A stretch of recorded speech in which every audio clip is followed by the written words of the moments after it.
राधिका की बात करें तो वो एक आज की लड़की है, वो गो गेटर है। वो ऑर्डिनरी से एक्स्ट्रा ऑर्डिनरी बनना चाहती है और वो करने के लिए उसे अपने फैमिली के सपोर्ट की ज़रूरत है, क्योंकि वो ऐसी लड़की है वो जो रिबेल करके नहीं करेगी अपने सपने पूरे। वो अपने फैमिली को अपने साथ लेकर चलना चाहती है। मैंने कभी स्ट्रगल नहीं किया एक्टिंग के लिए, एक्टर बनने के लिए। My journey was very smooth until I shifted to Mumbai. Subscribe करें इंडिया फोरम्स हिंदी को और घंटी के निशान को दबाएं ताज़ा खबरों के लिए।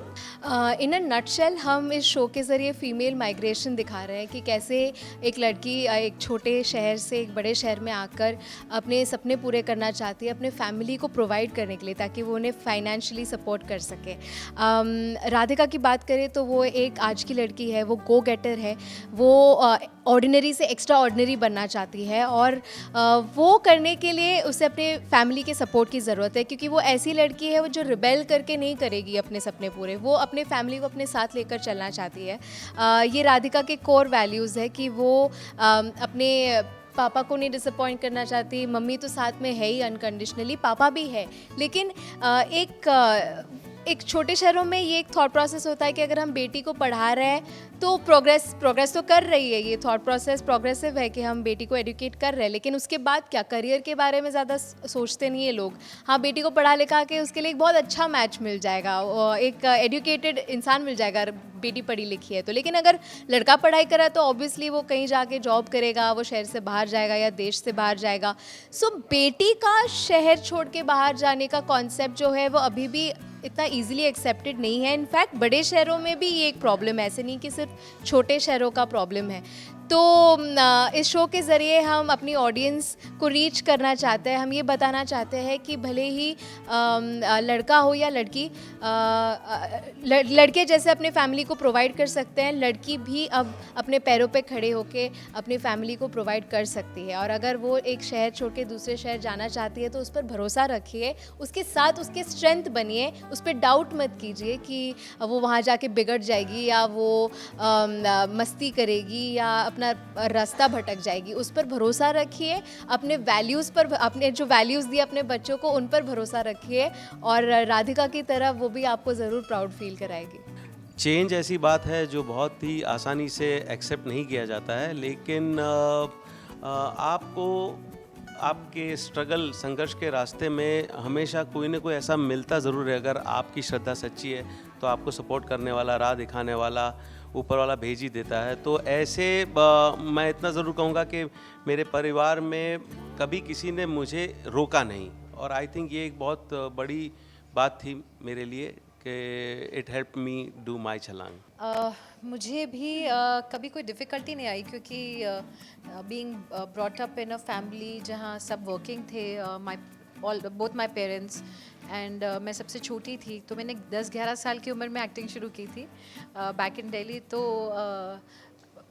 पता नहीं कैसे चल गया, it was very smooth, I don't know. मैंने कभी स्ट्रगल नहीं किया एक्टिंग के लिए, एक्टर बनने के लिए। My journey was very smooth until I shifted to Mumbai, और अचानक लगा कि राधिका के जैसे मैं भीड़ में हूँ और अकेली हूँ। तब लगा कि अब मैं बड़ी हो गई और अब मुझे कुछ करना है। सो अब मुझे 18 साल हो गए मुंबई में, but the journey was superb, और बहुत लोग आपको सपोर्ट भी करते हैं। आई गेस लोग कहते हैं कि महानगरी में गुम हो जाते हैं। मेरे ख्याल से ये सपनों की नगरी है और यहाँ सबको मौका मिलता है अपने सपनों की छलांग लगाने का। तो बस जज्बा होना चाहिए, हिम्मत होनी चाहिए, rest shall follow. I think I owe it to my parents completely for not being those parents who don't trust their children. It's very natural as kids. I can understand, as Radhika also and as Megha also. I think we both understand the fact that parents के कुछ reservations obviously होंगे जब आप इतना बड़ा decision लेंगे life में, जो राधिका के लिए एक शहर से दूसरे शहर जाने का था और मेरे लिए अपना इंजीनियरिंग प्रोफेशन छोड़ के एक्टर बनने का था। और ऑब्वियसली वो प्रोसेस का हिस्सा होगा उन्हें कन्विंस करना और उन्हें समझाना कि क्यों आपके लिए इम्पॉर्टेंट है।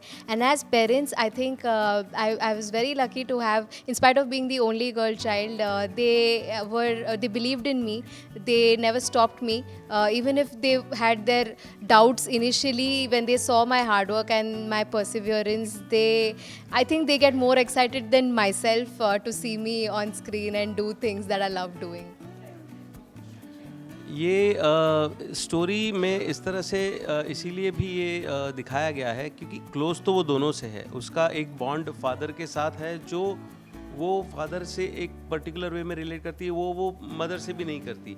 और मदर के साथ उसका मोर फ्रेंडली नेचर है, बिकॉज आई थिंक ये नॉर्थ के छोटे शहर की कहानी है जहाँ पे अक्सर इवन अपने बेटों के साथ फादर्स एक डिस्टेंस बना के रखते हैं, ज़्यादा एक्सप्रेस नहीं करते अपने प्यार को।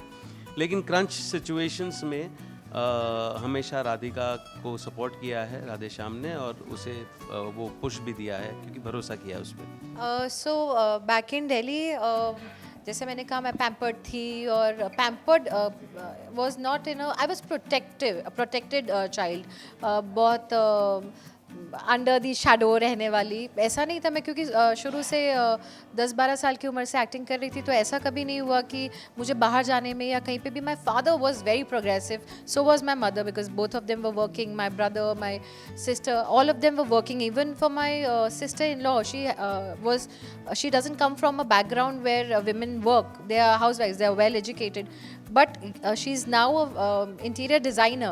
They got married when they were doing their graduation. My sister is an interior designer. So मेरे फादर ने हमेशा चाहा है कि लड़कियां पढ़ें और प्रोग्रेस करें, सिर्फ घर में बैठी ना रह जाएं, उनकी अपनी एक लाइफ हो, वो इंडिपेंडेंट हो। तो जब मुंबई आने की बात हुई, तो मेरे फादर ने मुझे पुश किया कि you have to go and make it, what you doing here. तो वो पुश लेके मैं जब आई, तो दिल्ली में हर चीज़ was very easy to me. I was moving in cars, and इधर आते ही गाड़ी के साथ तो आप आते नहीं हैं। तो पहला ट्रेन सफ़र, पहला बस का सफ़र, बस में आपका वॉलेट चोरी हो जाना, और एक बार नहीं 2 बार हो जाना। दिल्ली में कभी बस में चढ़ी भी नहीं हूँ। तो मेरे लिए बहुत बड़ा चेंज था अकेले रहना, दिल्ली के बड़े बड़े घरों से यहाँ माचिस की डब्बी जैसे जैसे दिखाया गया, रिलेट करते हैं। इट्स नॉट एक्चुअली, बट हाँ, you are not use to it. तो वो जो चेंजेस थे, वो बहुत बड़े ड्रास्टिक चेंजेस थे, और मेरे लिए अकेले रहना मेरे पेरेंट्स के लिए भी बहुत बड़ी चीज़ थी, मेरे लिए तो थी ही थी। बट जो उन्होंने कॉन्फिडेंस दिया, और वो जो फ़ोन पे मैं और राधिका हमेशा कांस्टेंट टच में रहते हैं, my mother was always constant touch with me, and मुझे कभी नहीं लगा मैं अकेली हूँ। So I think I relate to both the, तब मैं जब मुंबई आई थी, I relate to Radhika. Now I feel what my mother use to feel being Radhika's mother Suman. I relate to what my mother's apprehensions या डर या जो भी उनके दिल में चलता होगा, now I can relate. So I owe all this to my parents, so I am grateful. They're the perfect equal halves. I think for things that my that my mom might refrain from, my dad steps up, and for things that my dad might have some concerns, as well my mom steps up. It works perfectly for me. And I think जैसे कि यहाँ पे भी दोनों के साथ equation अलग है, मेरी रियल लाइफ में भी वैसा ही है कि जैसे पापास तो वो उनकी एक अलग रिस्पॉन्सिबिलिटी होती है, वो काम में बिजी रहते हैं और पूरा टाइम अवेलेबल नहीं रह पाते क्योंकि उन्हें काम करना होता है दिन भर। And my mom being a housewife, she works incredibly. I think she has more energy than I have, and I just don't understand how she manages. वो मुझसे पहले उठ जाती है, मेरे बाद सोती हैं, फिर भी हर चीज़ परफेक्टली मैनेज करती हैं। I am blessed to have someone like her, and she is educated, and I think whatever I am today is because she's constantly pushed me to be better. She was the one who pushed me to become a dancer, because उन्होंने मुझे एक बार stage पे कुछ dance करते हुए देख लिया था और उन्होंने बोला इसको तो डांस सिखाना ही है, ये बहुत अच्छा करेगी। तो अगर मॉम ने वो डिसाइड नहीं किया होता तो मैं 3rd स्टैंडर्ड की इतने कम उम्र में भरतनाट्यम सीखना शुरू नहीं करती और इतने कम उम्र में अपना मास्टर डिग्री कंप्लीट नहीं करती। At the age of 11 I did my master degree in Bharatanatyam. So I definitely wouldn't have happened if my mom hadn't got the idea. And dad, like I saw a lot of my friends, their fathers would not be okay with dancing. Like I was from a girls' school, and a lot of my other female friends didn't get allowed to participate in dance competitions and in shows. And I used to feel so grateful. And my mom would also tell me, your dad just never, he's always there. So always there का मतलब ये नहीं होता कि आप regularly किसी से बात कर पाओ, बट जब मैटर करता है, जब वो आपको सपोर्ट करते हैं, तो वो भी बहुत ज़रूरी होता है. So that's how my mom and dad have influenced my life. Setbacks Radhika की तरह आई एम श्योर मैंने भी नहीं शेयर किए होंगे, क्योंकि आपको ऐसा लगता है कि आपके पेरेंट्स आपसे इतने इमोशनली अटैच्ड होते हैं, आप नहीं चाहते उनका दिल दुखाना. ये कोई ख़राब इंटेंशन से आप हाइड नहीं करते, पर आप बस अपना बर्डन उन पे नहीं डालना चाहते. आप सोचते कि आपका प्रॉब्लम है, आप उसे डील कर जाए. अगर हाँ एकदम ही आउट ऑफ हैंड हो जाता है या कोई प्रॉब्लम डिस्कस करनी होती है तो मैं ज़रूर करती हूँ, लेकिन अननेसेसरीली मैं भी नहीं प्रेफर करती हूँ अपने पेरेंट्स को बर्डन करना. तो ये झूठ बोलना नहीं एक तरीके से, पर हर चीज़ जो अवॉइड हो सकती है वो मैं कर लेती हूँ कभी कभी अवॉइड, क्योंकि हम जो थोड़ा सा वक्त साथ में बिताते हैं, I want it to be special. I don't want to bring the mood down of the house. Definitely the stereotypes that have prevailed for too long, especially in television, I would love for it to evolve, if not drastically change suddenly, because I understand सबकी priorities अलग होती है. कोई business aspect से content बनाता है, कोई content purely audience के दिल को छूने के लिए बनाता है. तो अपने priorities के हिसाब से I think हमारा evolve होना भी बहुत ज़रूरी है. और इस शो के ज़रिए मैं expect करती हूँ कि हमने जो stereotypes तोड़ी है वो टूटे. जैसे कि एक लीड हीरोइन नॉर्मली हमेशा अपना घर छोड़ के जाती है शादी करके. यहाँ पे ये जो लीड है वो अपना घर छोड़ के जा रही है सपने पूरे करने, अपने फैमिली को प्रोवाइड करने, फाइनेंशियली सपोर्ट करने.